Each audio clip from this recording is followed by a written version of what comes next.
Seorang ibu itu adalah sosok perempuan yang memberikan kehidupan melalui kehamilan dan kelahiran, serta memberikan cinta, kasih sayang, pengasuhan, bimbingan, dan pengorbanan tanpa henti untuk membentuk karakter dan masa depan anak-anaknya. Peran ibu mencakup lebih dari sekedar hubungan biologis. Ia adalah guru, pelindung, dan sumber inspirasi yang sangat berharga dalam kehidupan anak-anaknya. Namun bagaimana jadinya jika ibu yang dianggap seperti pelindung malah menjadi luka bagi anak-anaknya? Berikut adalah kisah dari seorang ibu yang menjadi kekejaman kepada anak-anaknya.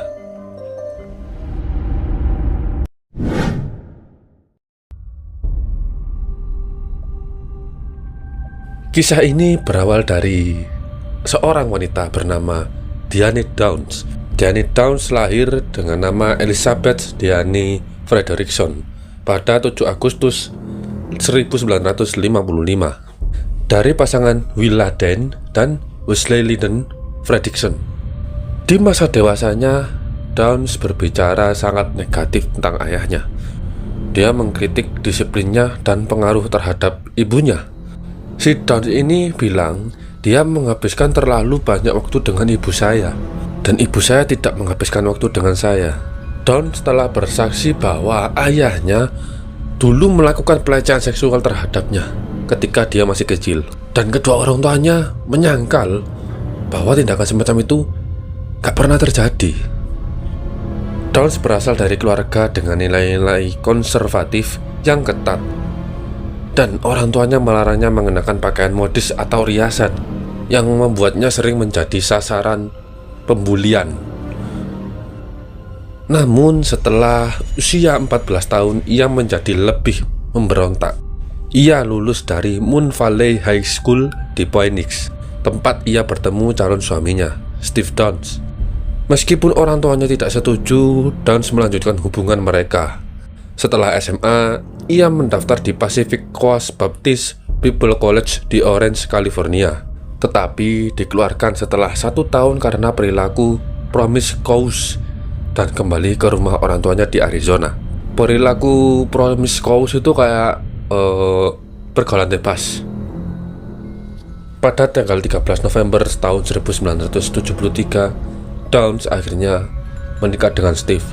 Di masa-masa pernikahan mereka, dia sempat bilang, "Saya tidak menikahi Steve karena cinta. Saya menikahi Steve untuk keluar dari keluarga." Dari pernikahan tersebut lahirlah anak pertama mereka yang bernama Christian, lahir pada tahun 1974. Kemudian Cheryl menyusul pada tahun 1976. Downs kemudian bersaksi bahwa Steve telah menjalani vasektomi. Jadi dia merayu seorang teman pria yang bernama Mark Sager yang menjadi ayah dari anak ketiganya, Stephen Daniel, yang lahir pada tahun 1979. Vasektomi itu jadi kayak apa ya? Joni pria dipotong dan diikat atau kayak disegel lah. Jadi mencegah sperma masuk ke uretra dan dengan demikian mencegah pembuahan wanita melalui hubungan seksual. Downs dan Steve sering bertengkar karena masalah keuangan dan dugaan perselingkuhan. Akhirnya mereka berdua memutuskan untuk bercerai pada tahun 1980. Setelah Daniel ditemukan bahwa hasil dari perselingkuhan Downs bekerja di layanan pos Amerika Serikat yang ditugaskan untuk mengurus rute surat di kota Cottage Grove, Oregon. Nah, menurut si Steve, suaminya nih ya, ia memperlakukan anak-anaknya seperti sampah dan tidak memiliki naluri keibuan. Ia kemudian menjelaskan, Diane melarang segala hal kepada anak-anaknya. Jika Diane meminta sedikit perhatian, dia menolaknya. Tetapi yang terburuk adalah ketika suatu hari Steve memergoki Cheryl kayak sedang mencari sesuatu. Akhirnya Cheryl ini disuruh duduk sama si Steve dan bertanya, "Apakah ada senjata di sini?" Steve kaget dong, "Loh, kenapa kamu tanya seperti itu?" gitu loh. "Apa yang sebenarnya terjadi? Kamu kenapa mencari senjata?" Cheryl menjawab, "Saya ingin bunuh diri. Ibu saya bilang saya jahat." Pada tanggal 19 Mei tahun 1983, Downs menembak ketiga anaknya dan membawa mereka dengan mobil yang berlumuran darah ke rumah sakit Mackenzie Willamette di Springfield, Oregon. Saat tiba di rumah sakit, Danny yang berusia 3 tahun lumpuh dari pinggang ke bawah. Christy, 8 tahun, menderita stroke dan kelumpuhan. Dan Cheryl Lynn Downs yang berusia 7 tahun meninggal dunia. Downs sendiri tertembak di lengan bawah kirinya. Downs mengaku bahwa ia dibajak di jalan pedesaan dekat Springfield oleh seorang pria tak dikenal yang menembaknya bersama anak-anaknya. Namun para penyidik dan petugas rumah sakit curiga karena mereka menilai sikapnya terlalu tenang untuk seseorang yang baru saja mengalami peristiwa traumatis tersebut. Ia juga melontarkan sejumlah pertanyaan yang dianggap sangat tidak pantas oleh polisi dan petugas rumah sakit. Downs mengaku bahwa dalam perjalanan pulang dari rumah temannya, ia memutuskan untuk mengambil rute yang indah. Semua anaknya sedang tidur, dan si Downs mengaku bahwa dalam perjalanan pulang tersebut sekitar pukul 10 malam, ia melihat seorang pria asing berdiri di jalan sambil melambaikan tangan ke arahnya. Ia mengatakan bahwa ia menepi dan keluar untuk berbicara dengan pria itu. Ia menggambarkannya sebagai orang asing berambut lebat. Pria itu kemudian langsung meminta kunci mobilnya. Downs mengaku bahwa ia menolak dan mereka terlibat perkelahian fisik yang mengakibatkan pria itu menembaknya di lengan kiri. Pria itu kemudian membuka pintu pengemudi dan menembak ketiga anaknya. Downs kemudian mengatakan bahwa ia berpura-pura membuang kunci mobilnya di semak-semak dan pria itu pergi mencarinya. Sementara pria itu mencari kunci, ia melompat kembali ke mobil dan melesat ke rumah sakit terdekat. Kecurigaan meningkat ketika Downs saat tiba di rumah sakit untuk mengunjungi anak-anaknya. Tiba-tiba dia menelepon seorang pria bernama Robert Knickerbocker. Wah, susah nih namanya nih. Seorang pria yang sudah menikah, dan pria ini adalah rekan kerja di Arizona. Pria ini yang jadi selingkuhan si Downs ini. Bukti forensik juga tidak sesuai dengan ceritanya, karena tidak ada percikan darah di sisi pengemudi mobil dan tidak ada residu mesiu di pintu pengemudi atau di panel pintu interior. Knickerbocker juga melaporkan kepada polisi bahwa Downs telah menguntitnya dan tampaknya si Downs ini kayak bersedia membunuh istrinya biar si Downs ini bisa mendapatkan si Knickerbocker ini. Downs tidak jujur kepada polisi bahwa ia memiliki pistol kaliber, kan? Tetapi Steve dan Knickerbocker memberitahu bahwa ia punya pistol kaliber itu punya. Penyidik kemudian menemukan bahwa ia membeli pistol tersebut di Arizona saat menikah dengan Steve. Meskipun mereka tidak dapat menemukan senjatanya, mereka menemukan selongsong peluru yang belum ditembakkan di rumahnya.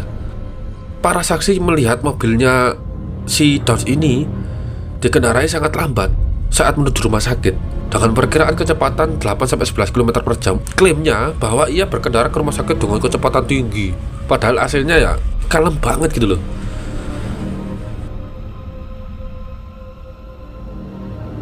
Akhirnya Downs ditangkap 9 bulan setelah penembakan pada 28 Februari tahun 1984 dan didakwa dengan 1 tuduhan pembunuhan dan 2 tuduhan percobaan pembunuhan dan penyerangan kriminal.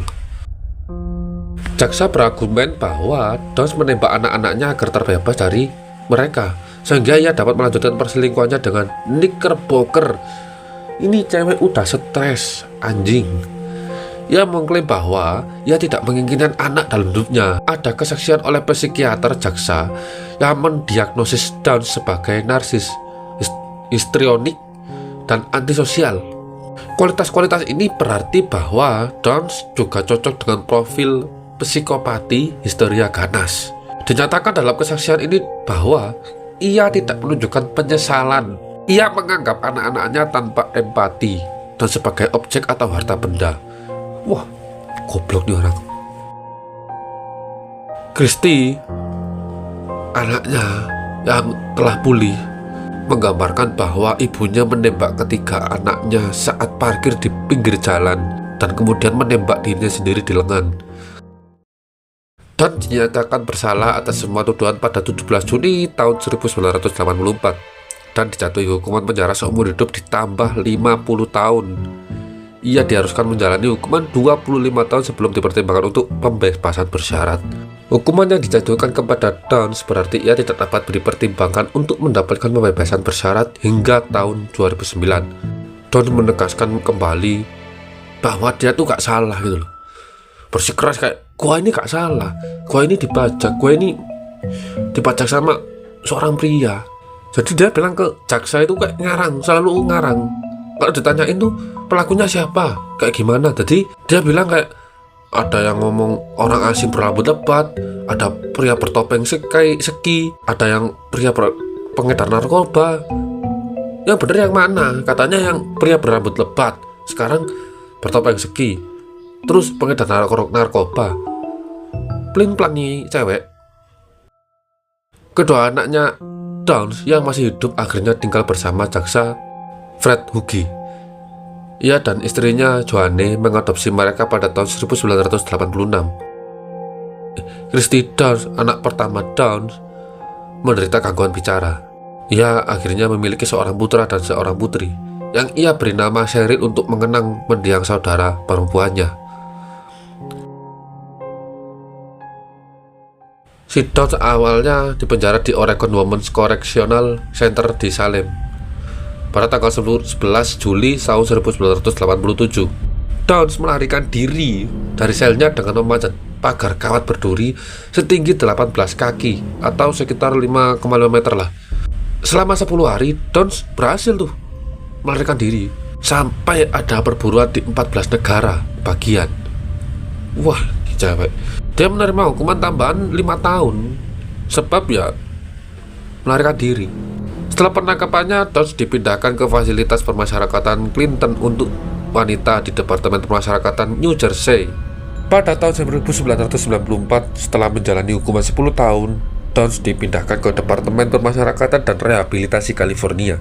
Dan pada tahun 2010, Downs dipindahkan lagi ke penjara wanita negara bagian Valley di Coachella, California. Tetapi dipindahkan lagi keluar ketika fasilitas tersebut diubah menjadi lembaga khusus laki-laki pada tahun 2013. Jadi dipindah-pindah, mampus lu. Sebelum penangkapannya, Downs hamil dengan anak ke-6 dan melahirkan seorang anak perempuan yang ia beri nama Amy Elizabeth. Dia diadopsi oleh Chris dan Jackie Babcock yang kemudian mengganti namanya menjadi Rebecca Babcock. Setelah Amy ini beranjak dewasa, dia membahas bagaimana perasaannya tentang ibu kandungnya dan menyatakan bahwa ia menyesali perbuatan dari ibu kandungnya dan dia menganggap ibunya sebagai monster.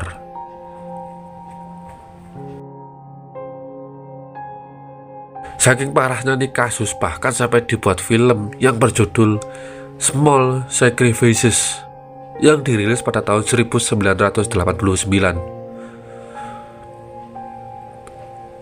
Seorang ibu yang diharapkan menjadi panutan anak-anaknya malah menjadi traumatis bagi anak-anaknya.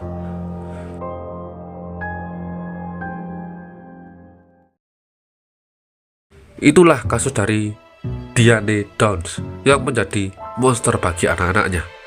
Jangan lupa subscribe, like, komen, dan share ke teman-teman kalian. Sampai jumpa di episode selanjutnya. Selamat malam.